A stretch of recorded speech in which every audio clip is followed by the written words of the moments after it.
Olá, a paz do Senhor Jesus. Sou o professor Eliseu Fausto. Estou iniciando o 15º dia de exposição no livro do profeta Ezequiel. Hoje estaremos meditando nos capítulos 44, 45 e 46. Vamos orar? Senhor, louvamos e engrandecemos o Teu nome por mais esta oportunidade de estarmos aqui, Senhor, diante da Tua presença, para engrandecermos o Teu nome, Senhor, e meditarmos em Tua palavra.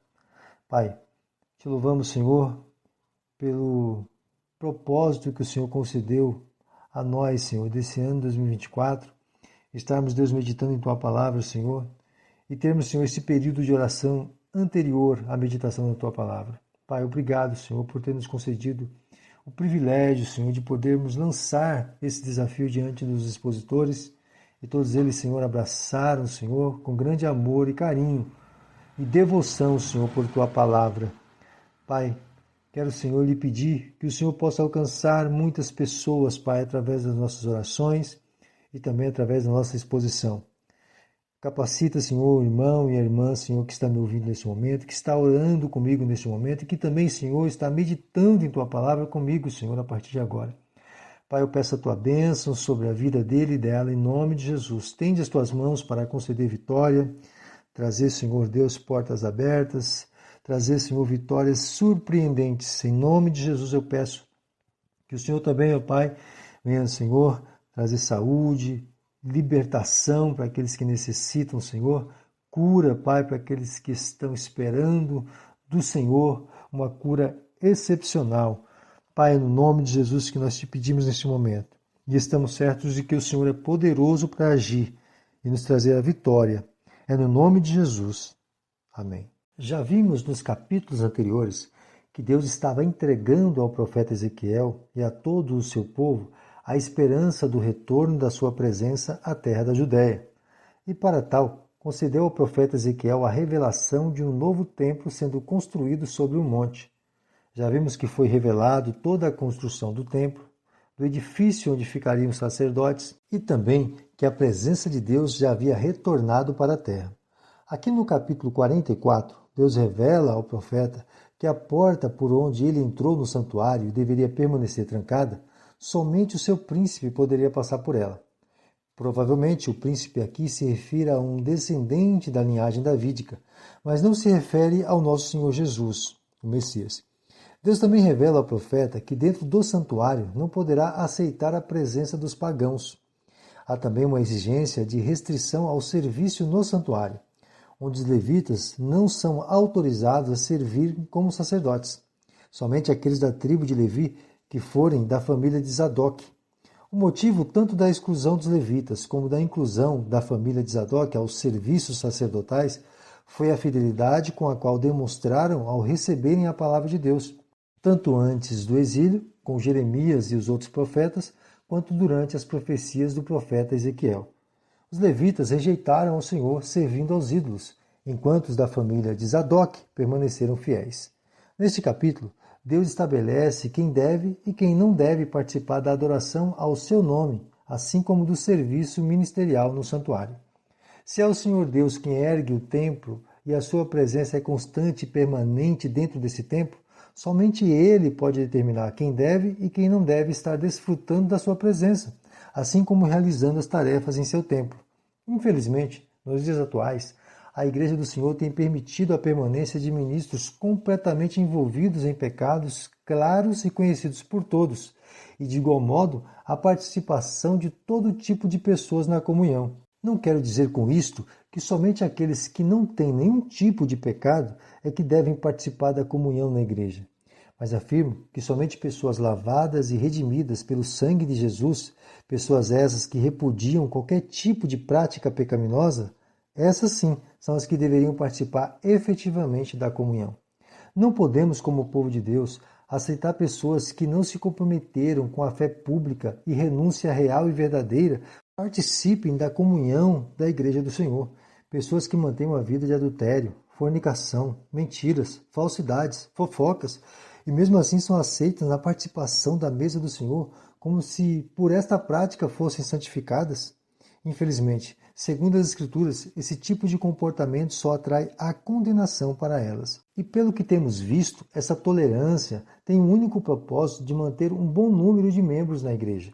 Porém, o único resultado que isso tem gerado na igreja é a exclusão da presença de Deus do nosso meio, assim como foi com o povo de Israel, quando começaram a inserir dentro da adoração atitudes e pessoas que são reprovadas diante de Deus, a presença dele se afastou da terra. E quando a presença de Deus se aproxima da terra novamente, existe padrão de recebimento e aceitação de novos membros, como vimos neste capítulo. E o padrão quem estabelece é o próprio Deus. Nenhum homem pode estipular quem deve e quem não deve participar da igreja ou do povo de Deus, assim como nenhum ser humano pode se auto-intitular ministro do Evangelho. Quem decide as regras para se admitir alguém no meio de seu povo é o próprio Senhor. Do mesmo modo, é Ele quem decide quais as pessoas que ministrarão a sua palavra. Quantos homens e mulheres que nos dias atuais se consideram ministros do Evangelho, naquele grande dia, ao invés de receberem uma boa recepção, receberão a reprovação por não terem considerado as palavras de Deus como regra para a sua igreja. Acredito que podem excluir ou incluir o que bem entendem como regra na adoração e práticas cristãs. Temos uma única regra, a Bíblia. Temos um único padrão, o apostólico.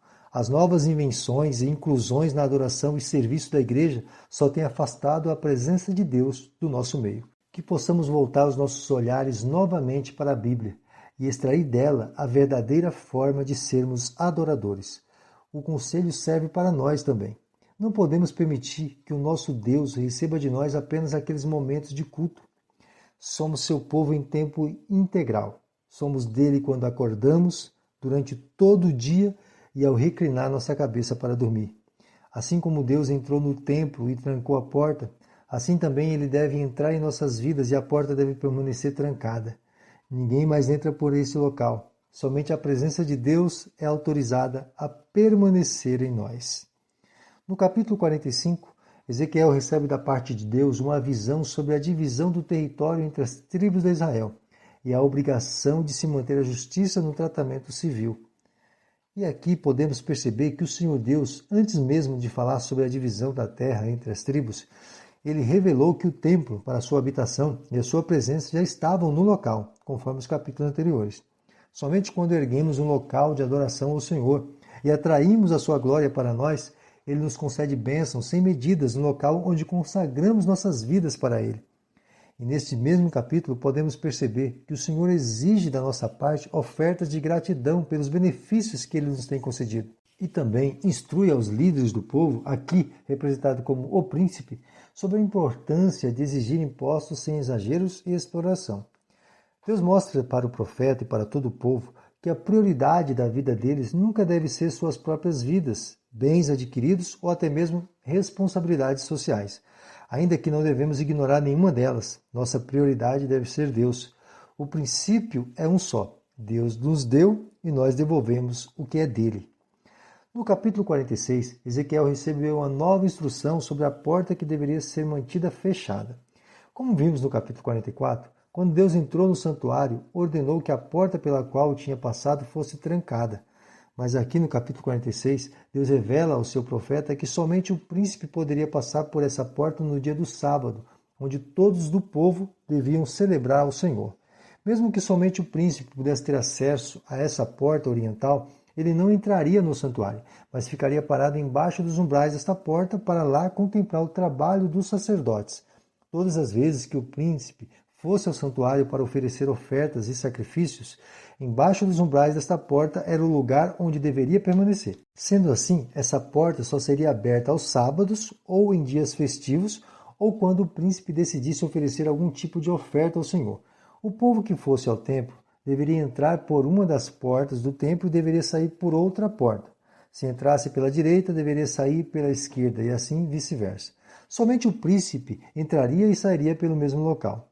A última parte do capítulo fala sobre o direito do príncipe em conceder bens aos seus filhos ou aos seus servos. Concedendo aos filhos, não haveria necessidade de ser devolvido ao príncipe no período do jubileu, mas se fosse dado a algum servo, este deveria devolver no dia da libertação, ou 49 anos depois. Neste capítulo, Deus estabelece a honra que deve ser concedida ao príncipe do povo, mesmo diante dos momentos de adoração. O líder do povo deve ser o exemplo de serviço a Deus. E entre o povo deve haver organização quando na presença de Deus. Acredito serem esses dois princípios ensinados ao profeta e ao povo neste capítulo.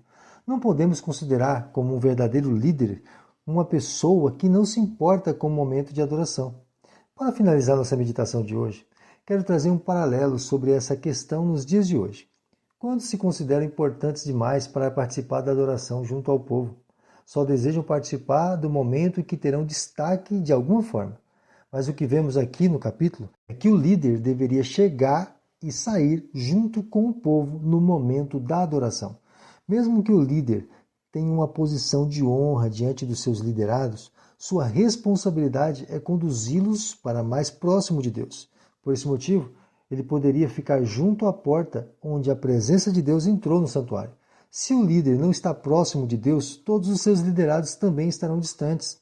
Que o Senhor Deus levante grandes líderes espirituais, líderes que realmente se importem com a presença de Deus consigo, e assim sejam grandes influenciadores na verdadeira adoração ao único Deus. Amém? Até amanhã, querendo Deus.